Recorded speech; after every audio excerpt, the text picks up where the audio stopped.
Celebrated Giller Prize-winning author, storyteller Elizabeth Hay is here to take us back to school in her new novel, Alone in the Classroom.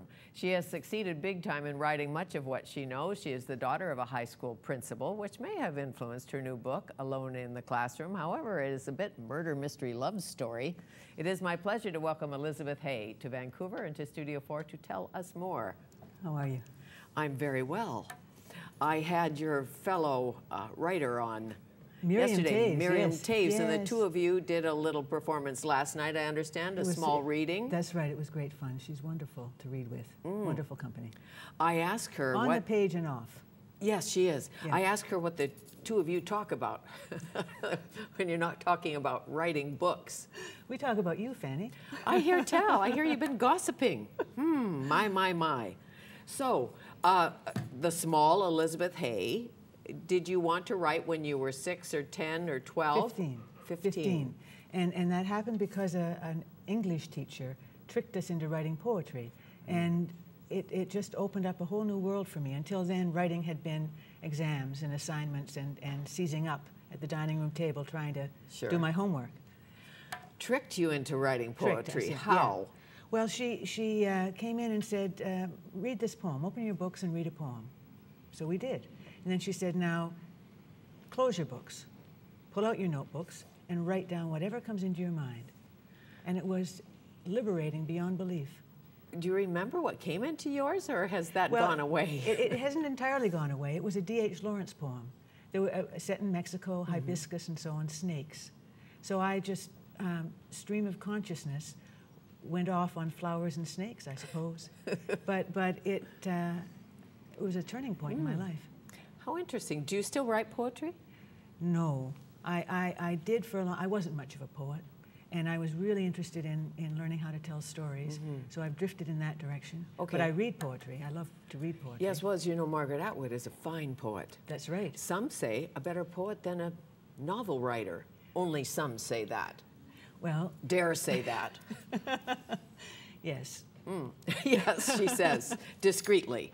Okay, take me from Owen Sound, born in Owen Sound, 5 years old, leave Owen Sound. We went to Wyerton, which is on the Bruce Peninsula. This is in Ontario, a really wonderful part of the world. And when I moved to Yellowknife as a young woman, one of the things that the reasons I felt such an affinity for Yellowknife was it's also on a peninsula that juts up northward into the water, as does the Bruce Peninsula. So it was very, you know, suggestive geography for me.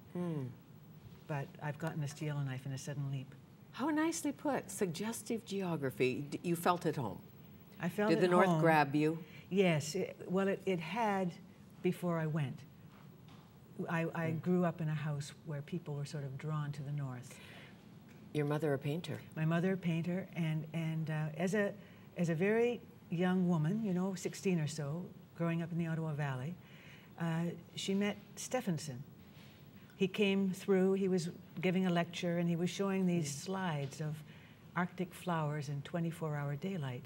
And they never left her mind, and so she became a painter. She went north, she painted, and she would still be painting, except she's now 91, and her, you know, when you're 91, she painted until her late 80s, though. Many painters do, as you know. Yeah. Gordon Smith, he's 90 plus. Yes. Still painting like a madman. Yes. It's delightful. Now, the radio. You on the radio. How did you connect with the radio? CBC. Late nights on air. Well, that's right. Well, I'd always been a radio listener, and I thought, trying to figure out how I would earn a living as a young woman, that I would work in radio. I'd get a job in radio. I'd be in the background producing drama. That was my little ambition. But nobody in Toronto was remotely interested in hiring me, and they said, go to the hinterlands. So I ended up in Yellowknife, and I got a job as a receptionist. And as I like to say, I clawed my way to the top. Did you still want to be in the background, not on air? I did, and it was horrible being on air. I was not good at it. But you were good at writing what you said on air, I bet. Well, you know, that was interesting too. I was doing two kinds of writing. Writing for radio, and then I was doing what I would call my real writing on the side.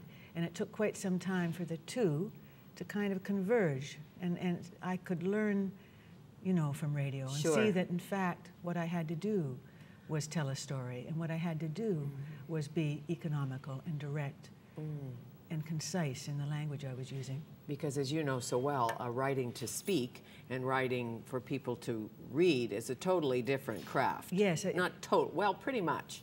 Well, yeah, and it made me feel rather schizophrenic for a long time. But you won a Geller Prize for late nights on air, so there was something to you honing your craft. Well, yes. After a while, you think, maybe I have learned a few things. Yes. What did it mean to you, winning the Geller? Well, it was the loveliest moment. I mean, we all love to win, don't we? Of course, and the cash helps. Yes, I'm drinking much better wine now. I bet you are. I bet you are. So, the new one, Alone in the Classroom. Why alone? Well, I think most of us are familiar with that feeling of being alone in the classroom with our own stupidity or our loneliness, or even some singular interest we have that nobody else seems to have. And I wanted to tap into that emotional territory and see how it actually shapes us, and it's something we carry forward through the rest of our lives. The classroom to me is very visceral. Yes. Don't you remember your grade 1 teacher vividly? Most of your teachers vividly, and the smells of the classroom and the chalk and it's a very, the moments. Absolutely. And children, I think, are very watchful.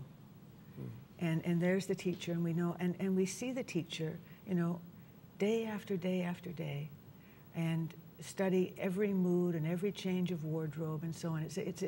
So it is a very dramatic little setting in which we exist as children and from which we can't escape. And I think we learn a lot about tension and release, which are key elements in a narrative, just by our experience of being in the classroom and the release of recess, the release of the summer holidays, and then the re-entry into the tension of the classroom. So in Alone in the Classroom, one of the central figures is this high school principal whose name is Parley Burns. Parley because he taught French. And That's not his real name, Parley. They just call him P-A-R-L-E-Y, Parley Burns. That's right.